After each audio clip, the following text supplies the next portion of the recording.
وندعو المتسابق محمد حبيب الحق الحنيف من جمهورية إندونيسيا في الفرع الرابع برواية حفص عن عاصم. السؤال الأول: اقرأ من قوله تعالى: وإذ قلتم يا موسى لن نصبر على طعام واحد فادع لنا ربك.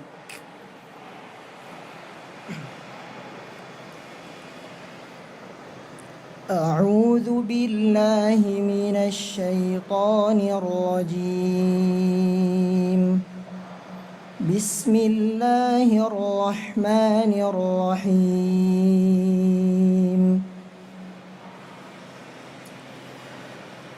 وإذ قلتم يا موسى لن نصبر على طعام واحد فادع لنا ربك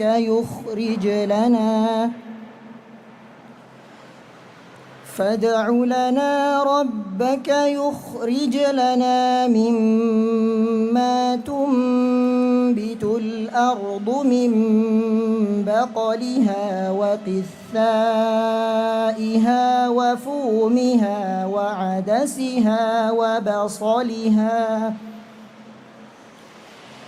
قال أتستبدلون الذي هو أدنى بالذي هو خير اهبطوا مصرا فإن لكم ما سألتم وضربت عليهم الذلة والمسكنة وباءوا بغضب من الله ذلك بأنهم كانوا يكفرون بآيات الله ويقتلون النبيين بغير الحق ذلك بما عصوا وكانوا يعتدون.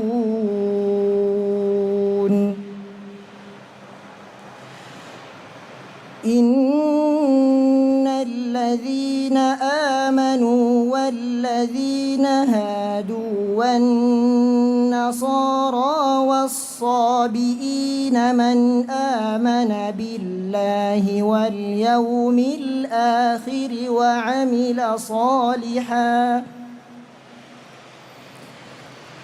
وعمل صالحا فلهم أجرهم عند ربهم ولا خوف عليهم ولا هم يحزنون.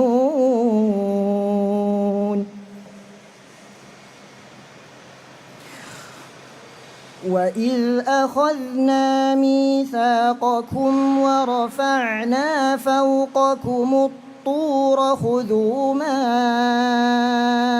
آتيناكم بقوة واذكروا ما فيه لعلكم تتقون.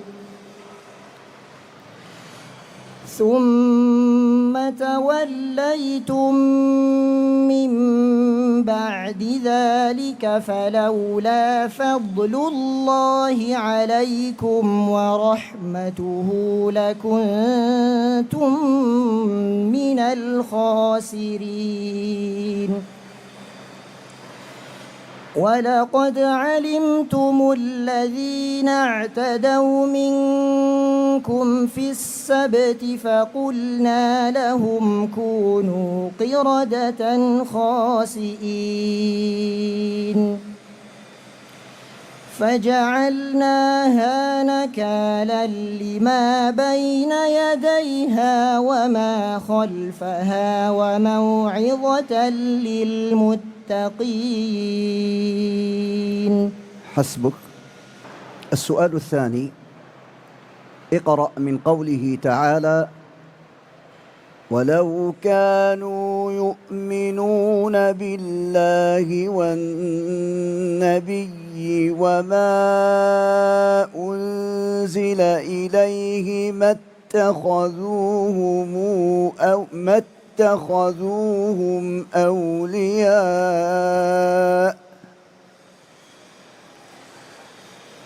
ولو كانوا يؤمنون بالله والنبي وما أنزل إليه ما اتخذوهم أولياء ولكن كثيرا منهم فاسقون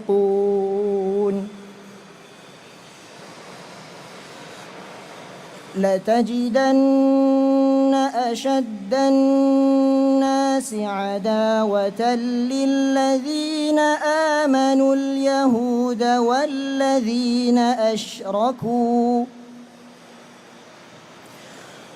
ولتجدن أقربهم مودة للذين آمنوا الذين قالوا إنا نصارى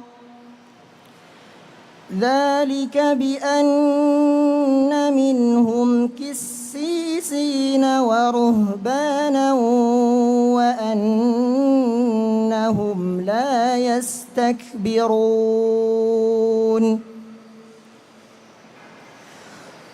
وإذا سمعوا ما أنزل إلى الرسول ترى أعينهم تفيض من الدمع مما عرفوا من الحق يقولون ربنا آمنا فاكتبنا مع الشاهدين وما لنا لا نؤمن بالله وما جاءنا من الحق ونطمع أن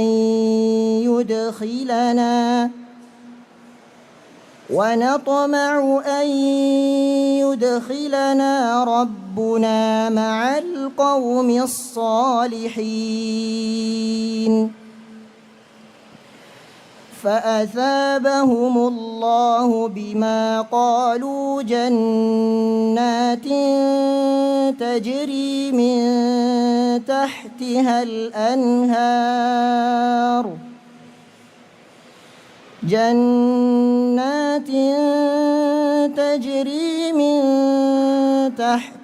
الأنهار خالدين فيها وذلك جزاء المحسنين والذين كفروا وكذبوا بآياتنا أولئك أصحاب الجحيم يا أيها الذين آمنوا لا تحرموا طيبات ما أحل الله لكم ولا تعتدوا إن الله لا يحب المعتدين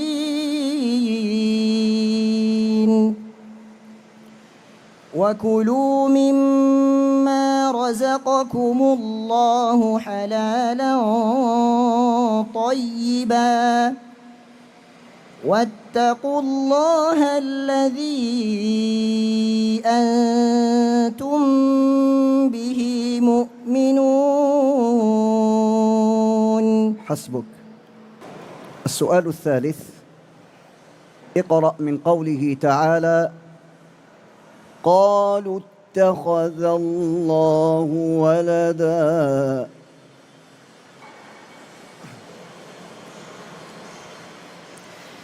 قالوا اتخذ الله ولدا سبحانه هو الغني له ما في السماوات وما في الأرض إن عندكم من سلطان بهذا أتقولون على الله ما لا تعلمون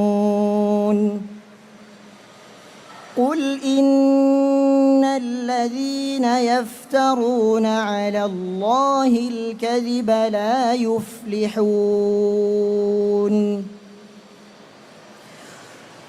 متاع في الدنيا ثم إلينا مرجعهم ثم نذيقهم العذاب الشديد بما كانوا يكفرون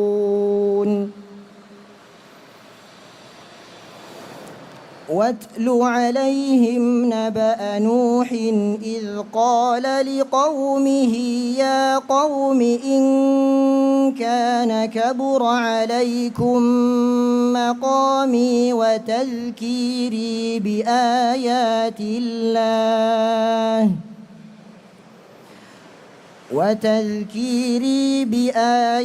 الله فعلى الله توكلت فأجمعوا أمركم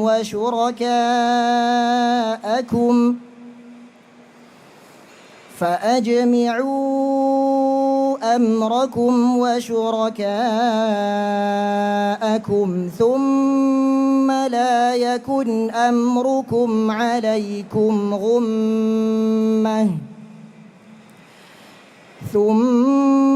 لا يكن أمركم عليكم غمة ثم قضوا إلي ولا تنظرون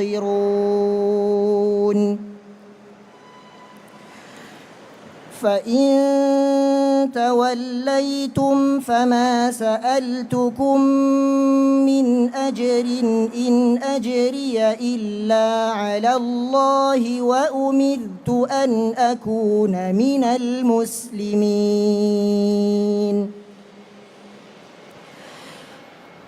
فكذبوه فنجيناه ومن معه في الفلك وجعلناهم خلائف وأغرقنا الذين كذبوا بآياتنا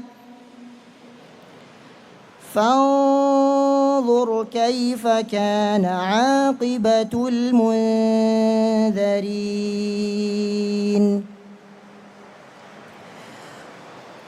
ثم بعثنا من بعده رسلا إلى قومهم فجاءوهم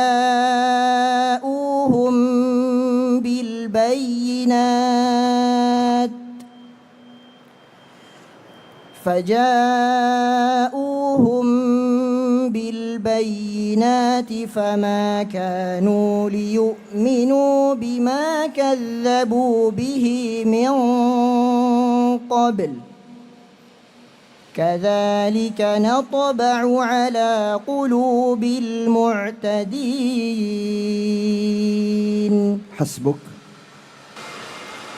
السؤال الرابع: اقرأ من قوله تعالى: مثل الذين كفروا بربهم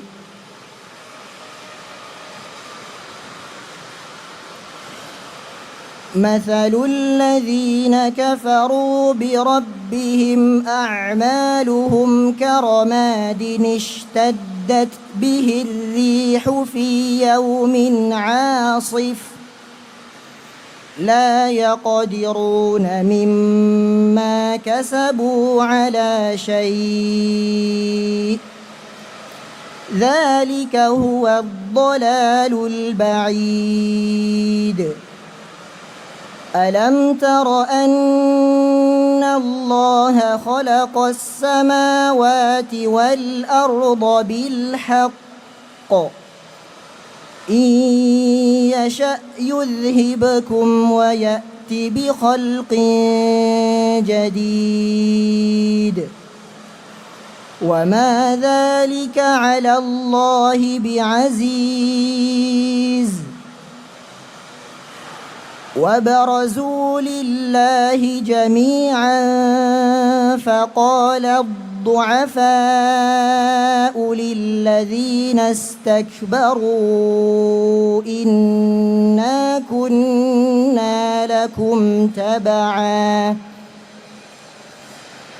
إنا كنا لكم تبعا فهل أنتم مغنون عنا من عذاب الله من شيء قالوا لو هدانا الله لهديناكم سواء علينا أجزعنا أم صبرنا ما لنا من محيص وقال الشيطان لما قضي الأمر إن الله وعدكم وعد الحق ووعدتكم فأخلفتكم وما كان لي عليكم من سلطان إلا أن دعوتكم فاستجبتم لي فلا تلوموني ولوموا أنفسكم ما أنا بمصرخكم وما أنتم بمصرخي إني كفرت بما أشركتمون من قبل إن الظالمين لهم عذاب أليم